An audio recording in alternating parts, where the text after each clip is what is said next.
Au printemps 1944, des officiers du renseignement allemand à Berlin se réunirent autour d'une table de conférence, couverte de photographies, de communications interceptées et de rapports de reconnaissance. Ils ne suivaient pas les mouvements de troupes alliées, ni les convois de ravitaillement. Ils traquaient un seul homme. Il s'appelait Georges Patton, et les Allemands étaient désespérés de savoir où il apparaîtrait ensuite. Pendant des mois, le haut commandement allemand avait consacré plus de ressources de renseignement à suivre Patton qu'à n'importe quel autre commandant allié. Pas Eisenhower, qui dirigeait l'ensemble des opérations alliées. Pas Montgomery, qui avait poursuivi Rommel à travers l'Afrique du Nord. Un seul général américain obsédait le renseignement allemand, plus que tout autre. Le maréchal Gerd von Rundstedt, commandant en chef allemand en Europe occidentale, suivait de près les déplacements de Patton. Toute information sur sa position était considérée comme un renseignement de première priorité. Rundstedt avait affronté les meilleurs généraux que les Alliés pouvaient offrir. Mais Patton était différent. Patton lui faisait peur. Les Allemands avaient rencontré Patton pour la première fois en novembre 1942, lors de l'opération Torch, l'invasion alliée de l'Afrique du Nord. Patton commandait la Western Task Force, débarquant 35 000 soldats américains sur la côte du Maroc. C'était la première grande opération terrestre américaine contre les forces de l'Axe dans la guerre. Les commandants allemands y prêtèrent une attention particulière. Ils étudiaient toujours les généraux ennemis, à la recherche de schémas, de faiblesses, de tendances qu'ils pouvaient exploiter. Ce qu'ils virent chez Patton les troubla immédiatement. Il bougeait vite, plus vite que ce qu'on attendait. Des commandants américains. L'armée américaine était connue pour des avancées, méthodiques et prudentes, soutenues par une puissance de feu écrasante. Patton ne combattait pas comme cela. En 3 jours seulement, il avait sécurisé Casablanca et accepté la reddition française. Ses troupes avaient couvert du terrain, à un rythme qui surprit complètement les observateurs allemands.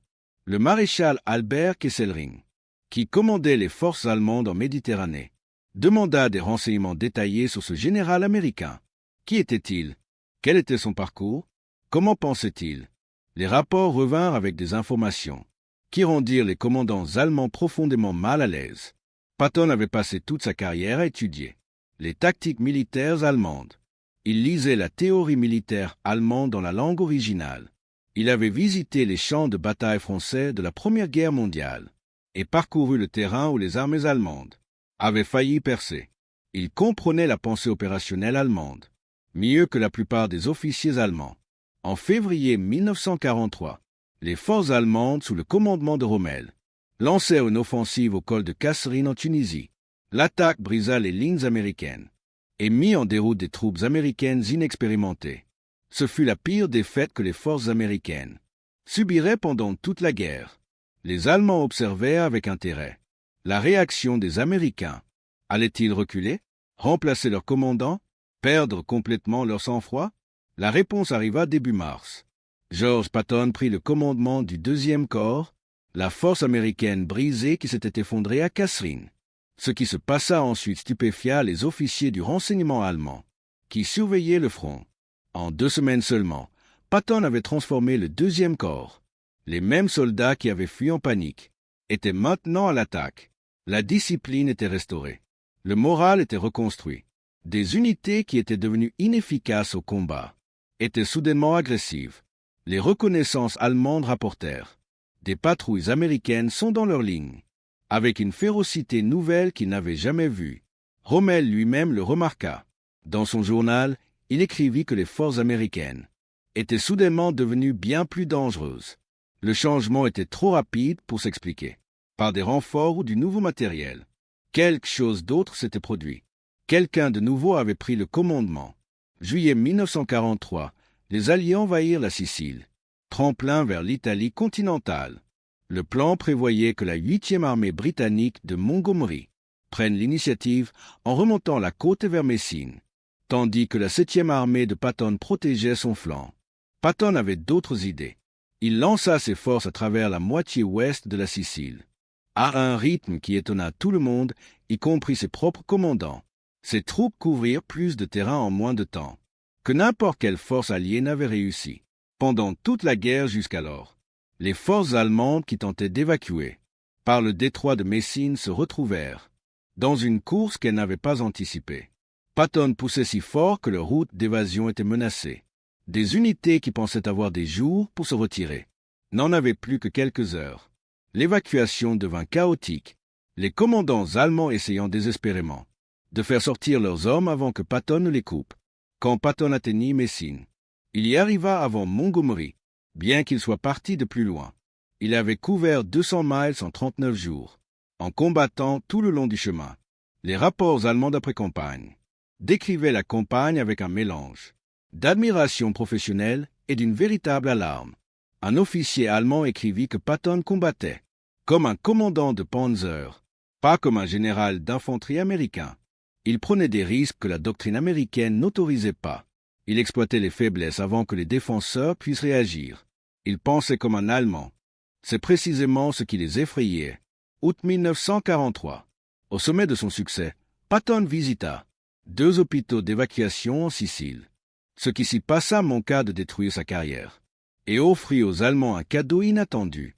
Patton rencontra des soldats souffrant de fatigue de combat. À ses yeux, c'étaient des lâches qui avaient abandonné leurs camarades. Il gifla un soldat. Une semaine plus tard, il gifla un autre, cette fois en sortant son pistolet et en menaçant de lui tirer dessus. La nouvelle des incidents parvint à Eisenhower, qui fut furieux. L'histoire fuita dans la presse. Soudain, le général qui venait de remporter une campagne brillante faisait face à des appels à sa destitution. Des membres du Congrès exigèrent qu'il soit renvoyé chez lui en disgrâce. Les journaux publièrent des éditoriaux le déclarant inapte au commandement. Le renseignement allemand suivit la controverse avec un grand intérêt. Ils avaient identifié Patton comme le commandant américain le plus dangereux. Maintenant, les Américains pourraient le retirer eux-mêmes. Les officiers allemands n'arrivaient pas à y croire. Mais Eisenhower ne licencia pas Patton. Il le réprimanda sévèrement et le maintint en poste. Les Allemands notèrent cette décision avec inquiétude. Les Américains valorisaient clairement Patton, malgré le scandale. Cela signifiait qu'ils le gardaient probablement pour quelque chose d'important. Début 1944, Patton avait été écarté du commandement actif. Il se trouvait en Angleterre, en attente. Les Allemands suivaient ses mouvements de manière obsessive. Ils savaient qu'il était là. Ils savaient qu'il ne commandait aucune des forces, qui participeraient évidemment à l'invasion à venir. Alors, que faisait-il? Le renseignement allemand conclut que Patton devait commander la force d'invasion principale. Cela semblait parfaitement logique. Les Américains ne gaspilleraient pas leur meilleur général dans une opération secondaire. Tout ce que Patton dirigeait serait la véritable attaque. Ce que les Allemands ignoraient, c'est que la First United States Army Group était un fantôme. Elle n'existait que sur le papier et dans les signaux radio. Elle avait des chars faits de caoutchouc gonflable. Ses bâtiments de quartier général étaient en contreplaqué peint. Sa massive force d'invasion n'existait entièrement que dans l'imagination allemande. Ce fut la plus grande opération de tromperie de la guerre. Et elle ne fonctionna que parce que les Allemands croyaient que là où se trouvait Patton, c'est là que viendrait l'attaque principale. Le haut commandement allemand se convainquit que la First United States Army Group débarquerait à Pas-de-Calais, le point de traversée le plus court de la Manche. Ils y positionnèrent leurs meilleures réserves. Ils y construisirent leurs défenses les plus solides. Ils y attendirent Patton. Le 6 juin 1944, les forces alliées débarquèrent en Normandie, à 150 miles au sud-ouest de Pas-de-Calais. L'invasion qu'Hitler attendait depuis des années était enfin arrivée, mais les commandants allemands hésitèrent. Était-ce la vraie invasion ou une diversion, destinée à attirer leurs réserves vers le sud, avant que Patton ne frappe à Pas-de-Calais avec la force principale? Le maréchal von Rundstedt voulait libérer immédiatement les réserves blindées pour repousser les Alliés à la mer. Mais l'ordre ne vint jamais. Hitler et son état-major croyaient que le débarquement en Normandie pouvait n'être qu'une feinte. La véritable attaque, menée par Patton, pouvait arriver n'importe quel jour à Calais. Pendant 6 semaines critiques, les divisions blindées allemandes restèrent près de Pas-de-Calais, attendant une attaque qui ne viendrait jamais. Les divisions qui auraient pu écraser la tête de pont de Normandie, dans ces premiers jours vulnérables, restèrent figées sur place, à cause d'un seul homme, parce que les Allemands ne pouvaient pas croire que les Américains laisseraient George Patton en dehors de la bataille la plus importante de la guerre. Le 1er août 1944, Patton reçut enfin un commandement au combat. Il prit le contrôle de la Third Army et entra dans les combats en Normandie. Les Allemands l'avaient attendu. Maintenant il était là, et il allait prouver que toutes leurs craintes à son sujet étaient justifiées. Dans les 2 premières semaines d'août, la Third Army couvrit plus de terrain que n'importe quelle force alliée n'en avait couvert. En 2 mois de combat, les divisions de Patton foncèrent à travers la Bretagne, puis pivotèrent vers l'est en direction de Paris. Les unités allemandes qui avaient tenu des lignes défensives pendant des semaines se retrouvèrent soudain, avec des Américains dans leur dos, coupant leur route de ravitaillement, mançant leurs quartiers généraux. La structure de commandement allemande en France occidentale s'effondra. Les unités perdirent le contact avec leurs quartiers généraux. Les ordres se contredisaient. Les commandants ne savaient plus où se trouvait le front, parce que Patton le déplaçait sans cesse. Le maréchal Günther von Kluge, qui avait remplacé Rundstedt comme commandant en chef allemand à l'ouest, envoya à Berlin des rapports de plus en plus désespérés. La Third Army américaine était partout. Chaque fois que les forces allemandes tentaient d'établir une ligne défensive, Patton l'avait déjà dépassée. La situation échappait à tout contrôle. Mi-août, Patton vit une opportunité qui pouvait mettre fin à la guerre en France d'un seul coup. Les armées allemandes battaient en retraite, à travers un couloir étroit près de la ville de Falaise. Si les forces alliées pouvaient refermer ce couloir, elles piégeraient des centaines de milliers de soldats allemands. Patton poussa vers le nord en direction de Falaise, tandis que les forces canadiennes et polonaises poussaient du sud. La poche se resserra. Les unités allemandes à l'intérieur commencèrent à paniquer. Les soldats abandonnèrent leurs véhicules et tentèrent de s'échapper à pied. Les officiers perdirent le contrôle de leurs hommes. La destruction fut catastrophique. Les pertes allemandes dans la poche de Falaise dépassèrent 50 000 capturés et peut-être 10 000 tués. Les pertes en matériel furent encore plus dévastatrices. L'armée allemande en France perdit la plupart de ses chars, de son artillerie et de ses moyens de transport. Les officiers allemands qui survécurent à la poche la décrirent plus tard comme pire que Stalingrad. Au moins à Stalingrad, dirent-ils, il y avait eu le temps de se préparer. Patton ne leur laissa aucun temps. Après la guerre, les officiers du renseignement allié interrogèrent longuement les généraux allemands capturés. Ils leur demandèrent quels étaient les commandants alliés qu'ils respectaient, lesquels ils craignaient. Les réponses furent remarquablement constantes. Montgomery était prévisible, dirent les Allemands. Il était méthodique et prudent. On savait toujours ce qu'il allait faire ensuite.